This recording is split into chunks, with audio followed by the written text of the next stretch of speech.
Dia tenggelam di sini 3 hari 3 malam. Muncul dia pada ketiga hari.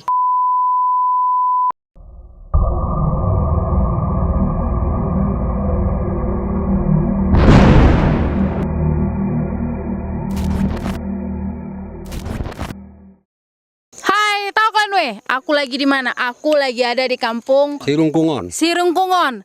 Dan kalian tahu spot wisata alamnya di sini sangat bagus ya buat kalian yang mau jalan ke sini. Dari kaldera juga bisa. Ya, terus dari lapangan bandara. dari juga. lapangan bandara bisa ya? Ya, bisa. Ya, jadi kalau kalian mau datang ke sini, jalannya juga sangat bagus ya. Tapi biar kalian tahu yang paling eksotisnya di sini ternyata banyak cerita misterius yang disimpan di sini. Jadi hari ini kita akan cerita sedikit tentang apa sih sebenarnya misteri yang ada di daerah ini.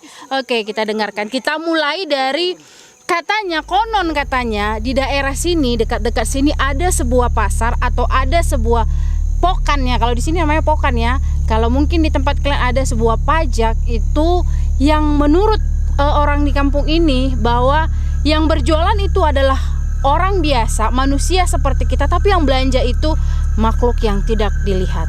Coba kita dengarkan dari narasumber yang pernah mendengarkannya. Gimana Tulang, pendapat Tulang? Ya, salah satu ada tempat di sana yang namanya Onan itu. Dulu nelayan-nelayan ikan di situ. Tapi yang pembelinya nggak dilihat. Tapi kita tumpukan itu ikan di situ, langsung ada uang di situ. Itulah cerita misteri. Tapi pembelinya nggak kelihatan. Pembelinya nggak kelihatan. Uangnya uang benaran gitu. Uang manusia. apa itu ringgit dulu ya Iya, namanya. uang Ya, zaman dulu lah. Tapi Ya. memang benar bisa pemanya uang dari mereka itu bisa kita perjualbelikan lagi, kita bisa Iya gunakan. bisa juga. ya? Bisa. Kenapa dia itu bisa punah? Kira-kira apa mungkin kenapa itu nggak bisa ada? Apakah sampai sekarang mungkin ada sesuatu yang misterius di situ? Mungkin orang lewat di situ ada terjadi sesuatu atau gimana gitu?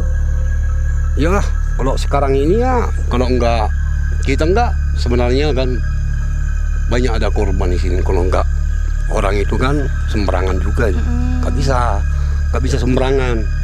Tapi harus kita kalau di situ kan contohnya kita buang air lah contohnya kan, kita harus pamit. Nah, pamit dalam hati itulah. Kalau itu sembarangan jual apa itu orang itu harus ada korban itu. Gitu ya. Ya misterinya.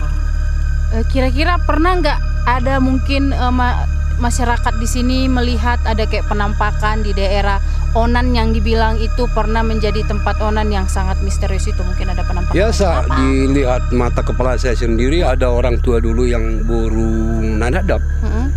Dia ya diginikan ulos itu kan, ulos batak kan. Dimintanya itu ada ringgit ya. Bisa juga itu. Dilihat mata kepala kita sendiri. Uangnya bisa dipergunakan. Bisa. Itu gimana?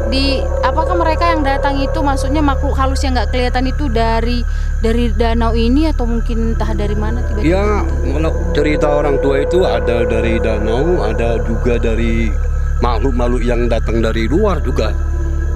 Siapa itu di Onan itulah orang itu berkumpul gitu. Sekalian orang itu katanya menjudi gitu.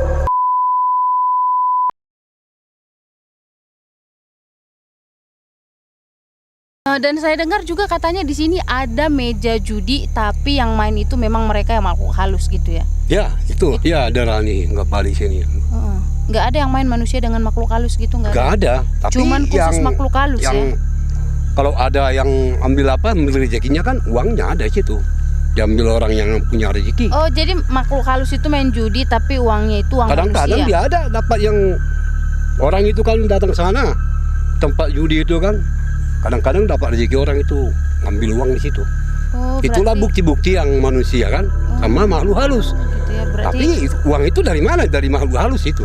zaman dulu makhluk halus dengan manusia itu sama-sama berinteraksi ya? Nggak tahu lah kita. Pokoknya kan orang konon itulah. katanya ya kan konon orang dulu kan memang percaya dengan hal-hal seperti itu. Mungkin kalau orang dulu ya belum percaya sama agama kan. Nah, kalau dulu memang belum percaya agama, percaya dengan hal yang mistis kan gitu. Masih jauh ya dari sini jauh ya? Ya seberapa jauh sebenarnya ini kan yang ganggu apa ini kan nggak bisa nggak bisa dia masuk ya.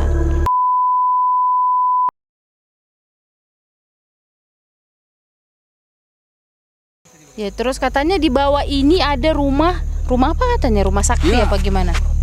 Ini batu kan? Batu si rumah katanya. Hah? Ya orang-orang sembunyi paham zaman Belanda itu nggak bisa tertembak kalau masuk. Oh, Itu masuk gitu ke ya. apa itu? Ke ruang batu. Oh gitu. Apapun ceritanya atau pemberontak Nggak atau bisa pusat tembus nggak ya? bisa. Nggak bisa walaupun dia nampak orang itu nggak bisa tertembak. Juga itu Kayak- misteri juga ini batu kan. misteri. Nggak fokus masalah agama lah kan. Apa ini kan? Nggak fokus lah pada waktu itu nggak. Udahlah batu lah. Tapi kira-kira ada nggak orang yang pernah melihat secara langsung batu itu masih ada gitu? Ada Ya. ada orang yang melihat orang itu. Oh, sampai Ya. sekarang batu itu masih ada di situ gitu. Masih batu itu kan ada tumbuh semak-semak tadi kalau kita mau lihat itu harus masuk ke kolam itu.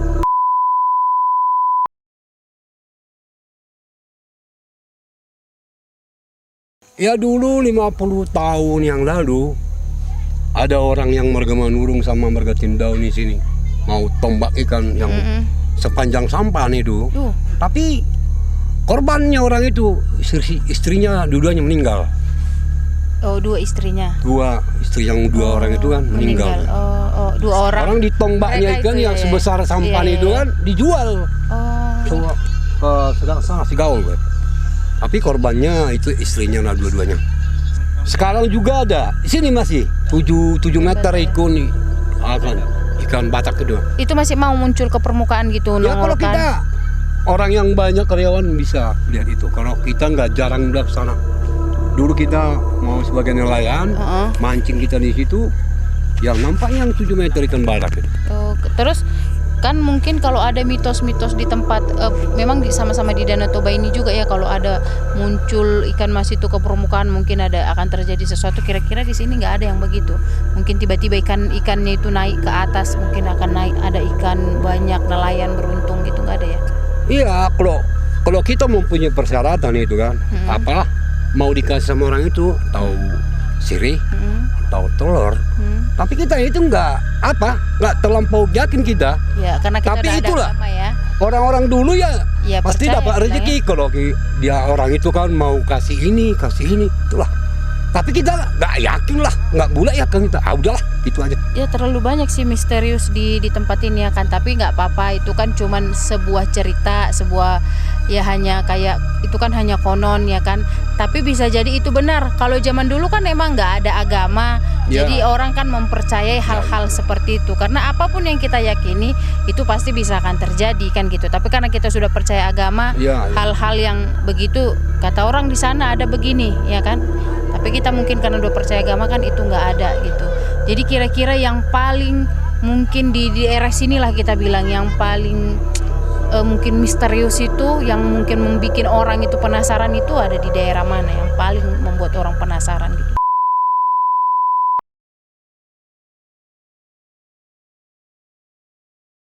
Enggak, dulu ada Marga Gultom dulu yang masih remaja. Dia tenggelam di sini 3 hari 3 malam. Terus dapat. Terus muncul dia pada ketiga hari, dia udah tahu dia itu main sarune yang itu. Itu. Dia 3 hari 3 malam tenggelam, muncul hidup lagi. Ya, hidup dah. Terus dia jadi itu main apa itu? Apa namanya? Sarune. Dia senior orang itu. Sesudah muncul dia bikin apa? Tuh langsung senior itu. Itulah ajaib. Oh iya. Ya anak kampung ini. Kira-kira dia selama 3 hari 3 malam itu kemana? Ada dikasihnya berbentuk ada batu kira permen dikasihnya untuk dia. Jadi dia kenyang terus ya, nggak haus, nggak lapar. Itulah cerita Iya, si tulang ini. Tapi kan dia masuk ke dalam danau, kok nggak mati selama 3 hari 3 malam? Nggak tahu lah kita. Hari ketiganya itu dia nampak lah gitu, hidup kan. Jadi dia nggak punya cerita apa aku di sana di Begono begini, nggak ada begitu. Iya, dia senang. Dia ceritanya senang dia itu. Enak dia pada saat di dasar apa itu danau. Enak dia. Oke, Terus dia mau bikin sarune lah. Terus jagoan main sarune itulah. Itu saudara kita juga. Jadi sekarang orangnya udah Udah meninggal. udah lama.